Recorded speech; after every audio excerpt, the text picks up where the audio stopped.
Drugs, ಆಮೇಲೆ ಮಾವ ತಿಕ್ಕುದು, ಇಲ್ಲ ಸಾಕು, ಡ್ರಗ್ಸು, ಮಾವ ತಿಕ್ಕುದು, ಮನಿ ಕಳ್ತನ ಆಗುದು ನವನಗರದಾಗ, ಮತ್ತು ಹಳ್ಳ್ಯಾಗ ಇಸ್ಪೆಟ್ ಆಡ್ಸುದು, ಕ್ಲಬ್ ಇಸ್ಪೆಟ್ ಆಡ್ಸುದು, ಇದನ್ನ ನಿಯಂತ್ರಣ ಮಾಡಬೇಕಪ್ಪ. ಈ ರೀತಿ ಆದ್ರೆ ಹೆಂಗ್ರಿ? ಪೈಪೋಟಿ ಮೇಲೆ ಪರ್ಮಿಷನ್ ಕಮ್ಮಿ ಕೊಟ್ಟಿರಿ. ಇದು ಎಲ್ಲಕ್ಕಿಂತ ಅಂದ್ರ ಈ ಡ್ರಗ್ಸ್ ರೀ ಹುಡುಗರ ಮೇಲೆ ಕೆಟ್ಟ ಪರಿಣಾಮ. ಬದಾಮಿ ಒಂದ್ 8 ಕಡೆ ಭಯಾನಕ ಅನಿಸ್ತದೆ. ಹುಡುಗರ ಗತಿ ಏನ್ ಹಿಂಗಾದ್ರ ಅವ್ರಿಗೇನಾದ್ರೂ ಚಿಂತೆನೇ ಇಲ್ಲ. ಈಗ ಅಸೆಂಬ್ಲಿ ಆಯ್ತು, ಇನ್ನು ಮತ್ತ ಚಾಲು ಈಗ ಕುಸ್ತಿ. ಸೆಕ್ಟರ್ ವೈಸ್ ಕೊಡಕ್ ಚಾಲು ಮಾಡಿದೀವಿ ನಾವು. ಸೆಕ್ಟರ್ ವೈಸ್ ಬೇರೆ ಬೇರೆ ಕಾಂಟ್ರಾಕ್ಟರ್ ಇದ್ದಾಗ ಸ್ವಚ್ಛತಾ ಆಗಕತ್ತಿತ್ತು. ಈಗ ಹೋಗಿ ನೋಡ್ಬರಿ ನೀವು. ಈಗ ಬಂದಿನ ಅಲ್ಲಿಂದನೇ ಬಂದೆ. ಏನ ಪೂರಾ ರೋಡ ಕಾಣುದಿಲ್ಲ, ಅಷ್ಟು ಕಸ ಬಿಟ್ಬಿಟ್ಟವೆಲ್ಲ. ಪ್ಲಾಸ್ಟಿಕ್ ಕಸ, ಗಲೀಜು. ಊರಿನ ಒಂದು ದಿನ ಹಾಳಾಗ್ಬಿಟ್ಟದ. ಮತ್ತ ಅವರೇ ಹೇಳ್ತಾರೆ, ಬಿಟ್ಟಿಡಿಯದವರು ನಮ್ಗೆ ಅವ್ರಿಗೆ ಪಗಾರ ಕೊಡಕ್ ದುಡ್ಡಿಲ್ಲ, 400 ಕೋಟಿ ಕಾರ್ಪಸ್ ಫಂಡ್ ತಗೊಂಡು ಹೋಗ್ಬಿಟ್ರು, ಅದ್ರದ್ದು ಬಡ್ಡಿ ಒಳಗೆ ನಮಗೆ ಅವ್ರಿಗೆ ಕೆಲ್ಸಕ್ಕೆ ಬರಲ್ಲ, ಕೆಲಸ ಮಾಡಕ್ ಬೇಕಾದ ದುಡ್ಡು ಐತಿ ಸರ್. ಆರೇನು ಸ್ವಚ್ಛತೆ ಮಾಡಕ್ ದುಡ್ಡಿಲ್ಲ. ಬೇರೆ ಕೆಲಸ ಕಾಮಗಾರಿ ಹಂಗೆ ನಡೆದಿರ್ತಾವ. ಒಳ್ಳೆ ಮುಳ್ಳೆ ಅದನ್ನ ಅಡ್ಡೋದು ಮತ್ತೆ ಅದನ್ನ ಜೋಡಿಸೋದು. ಫುಟ್ಪಾತ್ನ 3 ಸಲ ಮಾಡ್ಯಾರ ಅವರು. ಆದ್ರೆ ಅದಕ್ಕೆ ದುಡ್ಡಿದೆ ಅವ್ರಿಗೆ. ಸ್ವಚ್ಛತೆ ಇಟ್ಕೊಳಕ್ ದುಡ್ಡಿಲ್ಲ ಅವ್ರಿಗೆ. ರಸ್ತೆ ಮಾಡೋದು, ಗುಂಡಿ ತೋಡೋದು, ರಸ್ತೆ ಮಾಡೋದು, ಗುಂಡಿ ತೋಡಿ ವಯರ್ ಗೇರ್ ಹಾಕಿಂದು ರಸ್ತೆ ಮಾಡೋಕೆ, ರಸ್ತೆ ಮಾಡಿ ಮತ್ತೆ ಗುಂಡಿ ತೋಡೋದು. ಒಂದು ರೈಲ್ವೆ ಸ್ಟೇಷನ್ ಅಲ್ರಿ, ಎಲ್ಲಾ ಕಡೆನು. ಈಗ APMC ಕ್ರಾಸಿಂಗ್ ನೋಡ್ಬೇಕು. ಮೊದಲ ಪೈಪ್ ಹಾಕಿ ಅವಾಗ ಮುಗಿದು ಹೋಗಿತ್ತದು. ಎಂತ ಚಲೋ ರೋಡ್ ಮಾಡಿದ್ವಿ ಅದನ್ನ ಮುಚ್ಚಗಂಡಿವರೆಗೆ. ಆ ಕಡೆನೂ ಏನ್ ಅಭಿವೃದ್ಧಿ ಮಾಡ್ತಾರೆ. ದೂರ ಎಲ್ಲ ಅಂದಗೆಡೆ ಆಗಿ ಹೋಗ್ಯದ.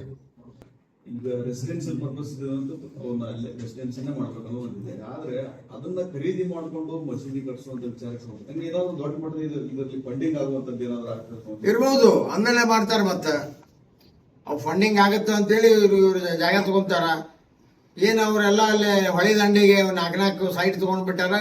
ಒಂದ್ ಇಟ್ಕೊಂತಾರ, ಹೊಸು ಮಾರ್ತಾರ.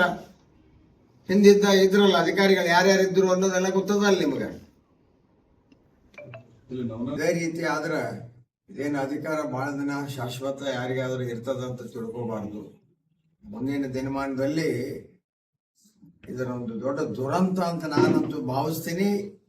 ಈ ಊರಿನ ಜನ ಇದ್ರ ಬಗ್ಗೆ ಗಮನ ಹರಿಸ್ಬೇಕಂತ ಹೇಳಿ ನಾನು ಕಳಕಳಿಯ ಮನವಿ ಮಾಡ್ತೀನಿ. ಅದಕ್ಕಾಗಿ ನಾವೇನ್ ಮಾಡ್ಬೇಕು, ನಾವು ನಮ್ಮ ಲೆವೆಲ್ನಲ್ಲಿ ನಾವು ಮಾಡ್ತೀವಿ. ಆದ್ರೆ ಇದನ್ನು ತಡೆಗಟ್ಟಬೇಕು ಅಧಿಕಾರಿಗಳು. ಇದು ಇಲ್ದ ಹೋದ್ರೆ ಇದು ಮುಂದೆ ಒಂದು ದೊಡ್ಡ ಸಂಘರ್ಷಕ್ಕೆ ಎಡೆ ಮಾಡಿ ಕೊಡ್ತದ. ಇದು ಒಳ್ಳೇದಲ್ಲ ಅಂತ ಹೇಳಿ ನಾನು ಹೇಳೋದಕ್ಕೆ ಬಯಸ್ತೇನೆ. ಈಗ ನಾ ಬಸ್ ಸ್ಟ್ಯಾಂಡ್ ಮುಂದೆ ಬಂದೆ. ಬಸ್ ಸ್ಟ್ಯಾಂಡ್ ಮುಂದೂ ಕೂಡ ಎಲ್ಲಿ ಬೇಕಲ್ಲಿ ಅಗರಹಿಸು. ಅದರಿಂದ ಜನರ ಆರೋಗ್ಯದ ಗತಿ ಏನು? ಒಂದು ಸೆಕ್ಟರ್ನ್ಯಾಗ ಸ್ವಚ್ಛತೆ ಇಲ್ಲ. ಈಗ ನಾ ಒಂದು 3-4 ಲಗ್ನ ಮಾಡಿ ಹೋಗಿ ಬಂದೆ. ಅಂಬಾಭವಾನಿ ಗುಡಿಗೆ ಹೋಗಿ ಬಂದೆ. ಇನ್ನೊಂದು ಯಾವ್ದದು ಪತ್ತನಿ ಕಲ್ಯಾಣ ಮಂಟಪ, ಗೌರಿಶಂಕರ್ ಕಲ್ಯಾಣ ಮಂಟಪ, ಅಲ್ಲಿ ಇನ್ನೊಂದು ಕಲ್ಯಾಣ ಮಂಟಪ ಹೋಗಿ ಬಂದ್ರ ಒಂದು ಸೆಕ್ಟರ್ ಸ್ವಚ್ಛತಾ ಇಲ್ಲ. ಏನ್ ಕಸ ತುಂಬಿ ತುಳುಕ್ತದೆ. ಅದು ಗಟಾರನು ಸ್ವಚ್ಛ ಇಲ್ಲ, ಊರು ಸ್ವಚ್ಛ ಇಲ್ಲ. ನೀವು ಪ್ರೆಸ್ನವ್ರು ಮೊದಲು ಹೋಗಿ ಫೋಟೋ ತೆಗೆದು ಪತ್ರಿಕೆ ಒಳಗೆ ಬರಿತಿದ್ರಿ. ಪಾಪ ನಿಮ್ಗೂ ಸೌಡಲ್ಲಿ ಕಾಣ್ತತಿ. ಈಗ ಬರ್ತಿದ್ವು, ನಾ ನೋಡ್ತಿದ್ದೆ. ಇವನ್ನ ಲೇಖನಗಳು ಬರ್ತಿದ್ವು.